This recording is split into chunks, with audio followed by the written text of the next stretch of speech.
Good morning, happy Tuesday. Welcome to the Traffic Side of Morning Live. Right, a couple of reminders. R21, this is a look yesterday at 10 to 7. The R21 between Pretoria and the airport, it can really cause some major disruptions both ways, but particularly if you're airport bound, you need to know about that. And what we'd say, and the reason I'm flashing this up and flagging it this morning again, is it's changeable.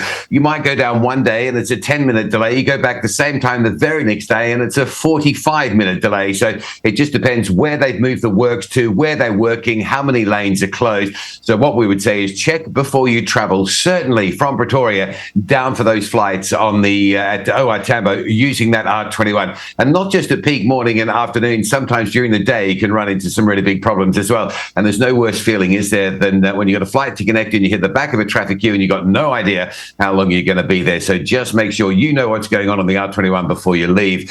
We've got a week of blasting works down in the Eastern Cape. The N2 will be closed tomorrow and again on Thursday. It's quite simple. It's a high noon, 12 p.m. cleosure. So if you know you've got to go between Mount Frere and Mount Aleph, do it before 12 or travel probably closer to 1 to let them reopen, let them clear the road, reopen and let the backlog get through. So before 12 or closer to 1 this week, tomorrow and on Thursday for that closure.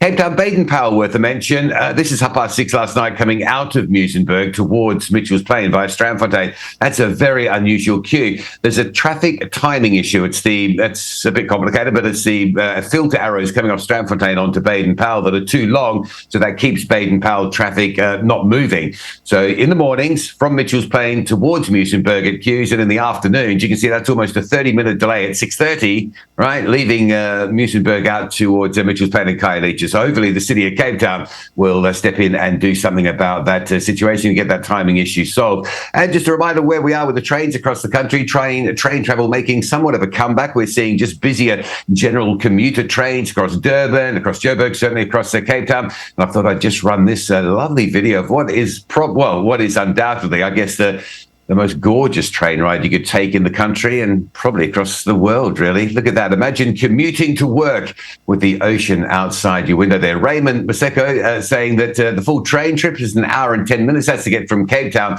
all the way down to Fishhook. I did it once. Cape Town to Cork Bay. It cost me 9 rand.